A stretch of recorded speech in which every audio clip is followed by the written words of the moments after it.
O Senhor esteja convosco. Ele está no meio de nós. Proclamação do Evangelho de Jesus Cristo segundo Lucas. Glória a vós, Senhor.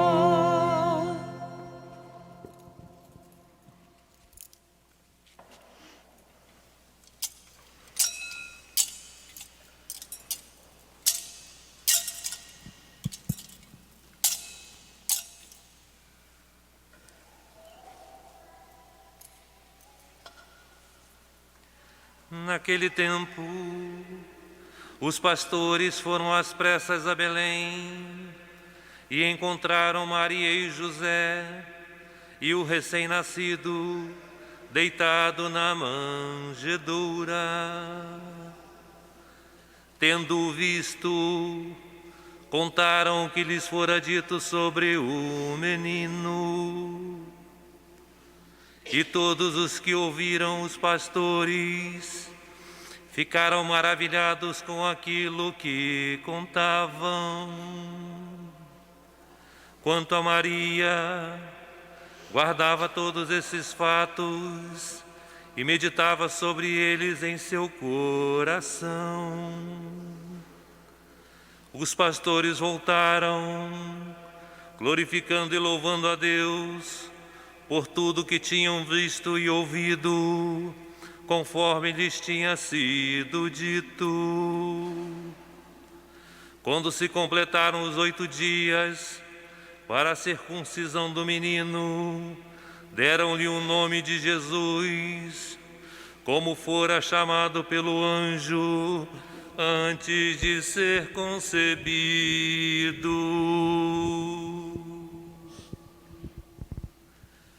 Palavra da salvação.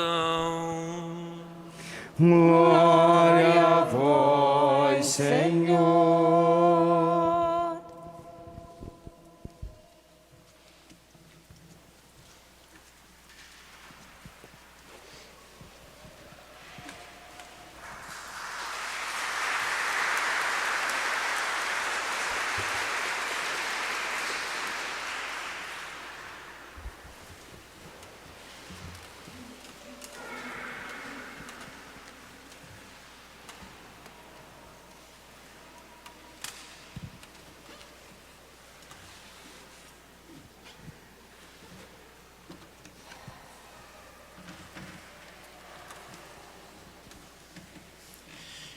Estimado Padre Adenilson, cumprimento também os diáconos Marquinhos e Rafael.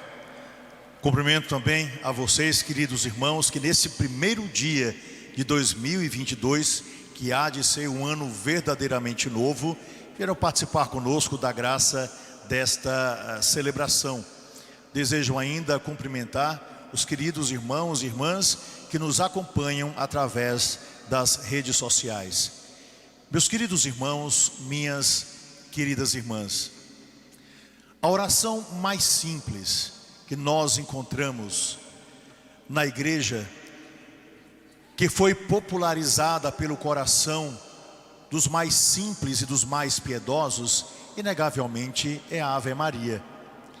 Uma oração que é profundamente evangélica e ao mesmo tempo uma oração que parte da tradição da igreja. Primeira parte, nós encontramos a palavra que o anjo diz a Maria, no capítulo 1 do Evangelho segundo Lucas: Ave, cheia de graça, o Senhor é contigo, bendita és tu entre as mulheres. E na segunda parte, o que Isabel proclama diante da Virgem Maria, ainda no Evangelho de São Lucas. Afinal de contas, ela vai dizer: como pode vir a mim a mãe do meu Senhor? Ou seja, naquele momento, ela faz uma proclamação que vai ser universal. Ou seja, que Maria é mãe daquele que era esperado por todo Israel. Mãe do Messias, mãe do nosso Deus e do nosso Salvador. E por causa disso, na segunda parte da Ave Maria, quando nós dizemos Santa Maria, Mãe de Deus, aqui está uma proclamação que nasce do coração das primeiras comunidades cristãs. Ora, meus irmãos e minhas irmãs, algumas pessoas têm uma dificuldade muito grande quando a gente fala de Maria, Mãe de Deus, por um motivo muito simples. Talvez por não ter lhe sido explicado a graça da beleza desse dogma que é da igreja. E ao mesmo tempo, por não entender o grande mistério que as primeiras comunidades puderam entender, porque estavam muito próximas do ensinamento dos apóstolos. Vejam só, a oração mais antiga, proclamada entre os cristãos para a Virgem Maria, foi criada no século II, portanto, por aqueles que conheceram os apóstolos. E o que é que nos diz essa oração, que nós chamamos no latim Subtum Praesidium, ou seja, debaixo da vossa proteção nós nos refugiamos, Santa Mãe de Deus. Repito, a primeira frase desta oração é: debaixo da vossa proteção nós nos refugiamos, Santa Mãe de Deus. Eu estou falando de uma oração do século II. E as comunidades cristãs ao redor do mundo não tiveram nenhuma dificuldade de proclamar a Virgem como Santa Mãe de Deus. Ora, quando eu pergunto a uma mulher: a senhora é mãe de quem? Eu estou ligando a essa mulher, que é uma pessoa, a uma outra pessoa. Eu nunca pergunto: a senhora é mãe do quê? Isso não existe. Então, quando a gente pergunta à Virgem Maria de quem ela é mãe, ela vai nos indicar a mãe de uma pessoa. E essa pessoa é a segunda pessoa da Santíssima Trindade. Ora, naquilo que nós chamamos de natureza, nós estamos falando do humano. Naquilo que nós estamos falando da pessoa, é divina. E em Jesus Cristo nós não podemos separar o humano do divino. E é interessante que a graça daquilo que a igreja nos ensinou foi proclamado durante 300 anos, até que alguém começou a duvidar de que esse título devia ser realmente dado à Virgem Maria. Um concílio, os bispos representando o mundo inteiro, e depois proclamado pelo próprio Papa, disse: verdadeiramente em Jesus nós vamos encontrar, não é? É homem e Deus numa só pessoa. E quando nós falamos que a Virgem gerou, ela não gerou alguma coisa, mas ela gerou alguém, uma pessoa, que é Jesus Cristo. Portanto, no seio da Virgem Maria estava verdadeiramente Jesus, homem e Deus. Portanto, ela é mãe de Jesus, homem, ela é mãe de Jesus, Deus. E por isso a comunidade cristã a chama de Mãe de Deus. Não querer enxergar isso é querer fugir da lógica. Não querer entender essa graça é exatamente querer esvaziar aquilo que a igreja nos ensinou desde os primeiros tempos. Não querer abraçar a beleza dessa intercessão não passa senão de um preconceito, ou talvez de um desvio do ensinamento daquilo que a igreja proclamou ao longo dos séculos. E quando houve dúvida, a igreja se pronunciou, e é com base na Escritura e no ensinamento da igreja que hoje nós estamos celebrando Maria como Mãe de Deus, da segunda pessoa da Santíssima Trindade, de Jesus Cristo, nosso Deus e nosso Salvador. Ora, meus irmãos e minhas irmãs, nós podemos imaginar que a intercessão dessa mulher na vida da igreja seja igual à de todos os outros santos. Sim, nós sabemos que todos eles estão diante de Deus, mas há algo especial na Virgem Maria.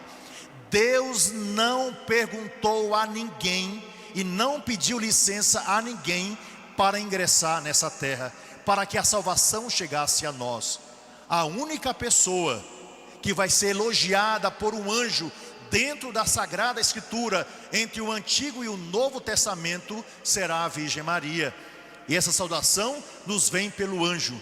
E a pergunta que Deus faz por meio de seu anjo a essa Virgem Maria, não vai fazer a ninguém, a nenhum santo. Ou seja, é através desse sim, dessa permissão, desse ingresso num projeto de santidade e de salvação, que essa mulher será diferenciada dentre todas as criaturas, sendo ela mesma uma criatura. E essa beleza que nós encontramos nesse sim, plenamente mulher, totalmente devotada à obra de Deus, mas passa a ser, através do seu sim, uma porta de salvação também para toda a humanidade. Não é à toa que nós a proclamamos na ladainha como porta do céu. Ora, meus irmãos e minhas irmãs, se a gente não quiser entender isso pela salvação, talvez seja mais fácil nós entendermos na Escritura pela perdição. Em que sentido? Havia uma mulher criada por Deus, imaculada, que era virgem, prometida a um homem. Esse homem se chamava Adão. A essa mulher aparece um anjo chamado Lúcifer. E essa mulher será porta de perdição para toda a humanidade, como nos diz a Sagrada Escritura. Porém, os milênios passaram.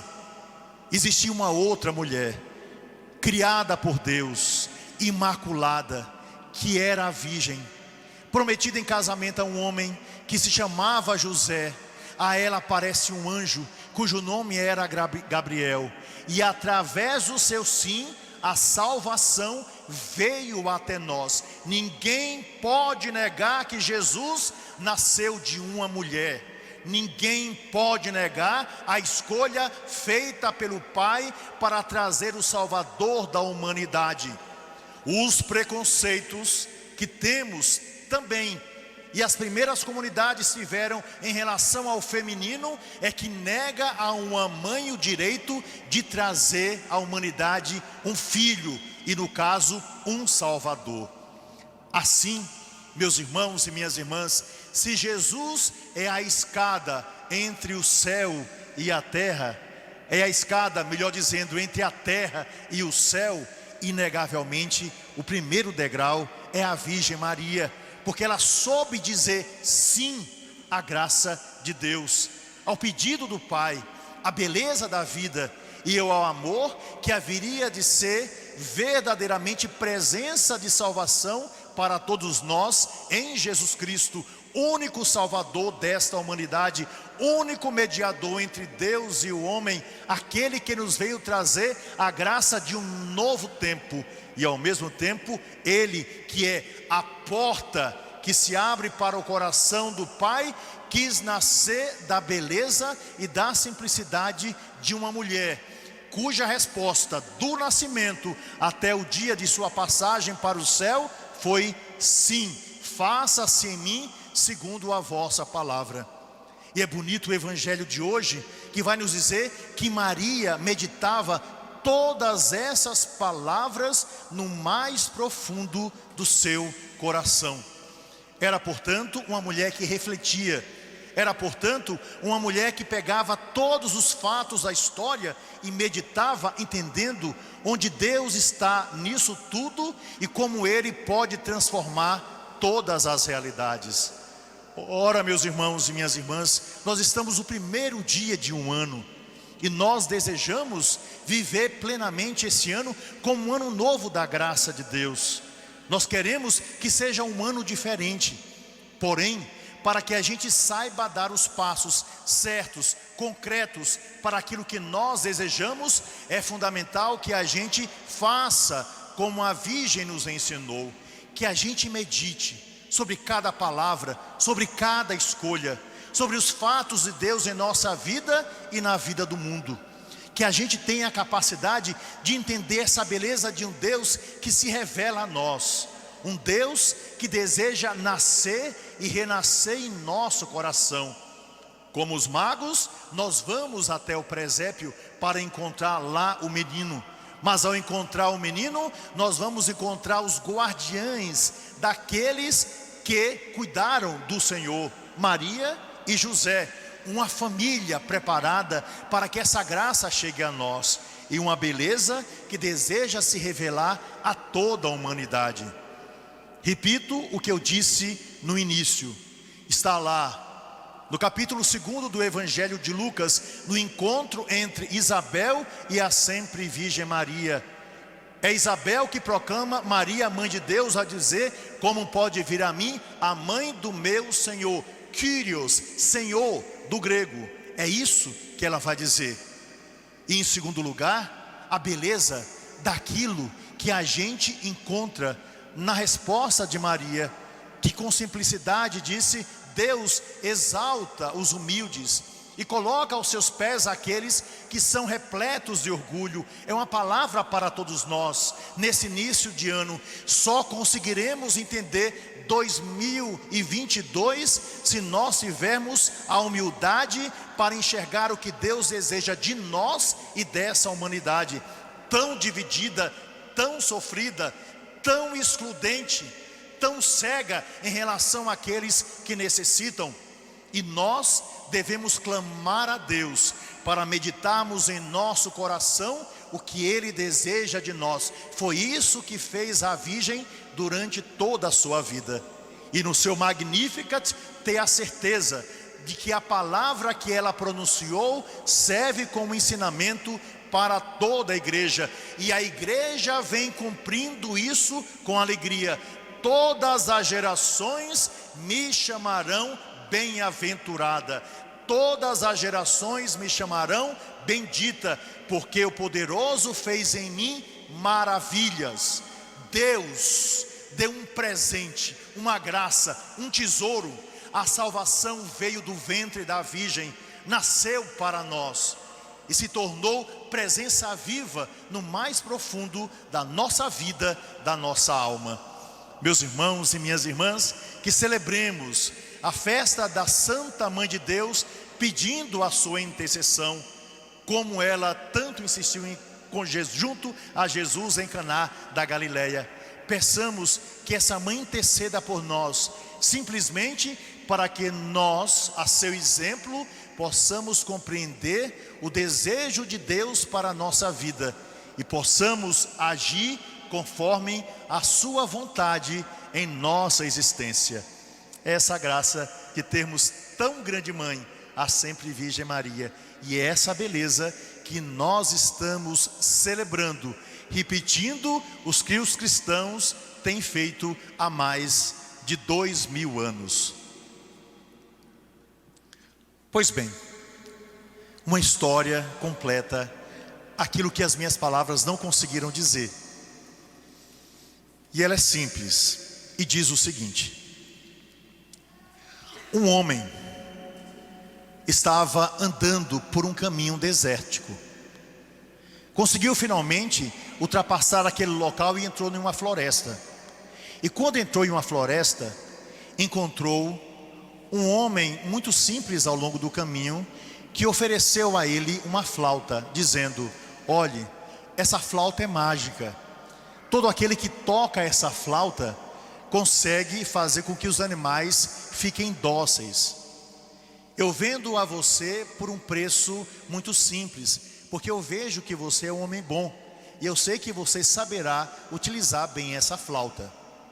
O homem, mesmo sem acreditar naquilo, querendo ajudar aquele pobre homem que estava ao longo do caminho, pagou por aquela flauta e levou a flauta pela floresta. Pois bem, ele resolveu, vendo ali, um animal que passava, resolveu tocar a flauta. No mesmo momento, aquele animal, que era um porco selvagem, se aproximou do homem e fez gestos pedindo carinho. E aquele homem ficou admirado e resolveu testar um pouco mais. Foi e viu um tigre bem longe dele. Começou a tocar a flauta. E o tigre não teve dúvida, olhando para aquele homem, veio dando a entender que queria carinho. E se aproximando dele, se deitou. E aquele homem pôde fazer carinho naquele tigre que estava ali. E assim, aquele homem alegre e feliz foi o tempo todo tocando, e os animais vinham até ele para poder, receber o carinho. E ele viu um leão, e ele disse: agora vai ser o auge.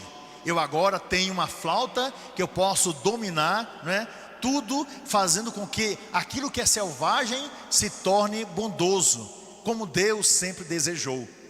E ele viu o leão, não teve dúvida, pegou a flauta e começou a tocar.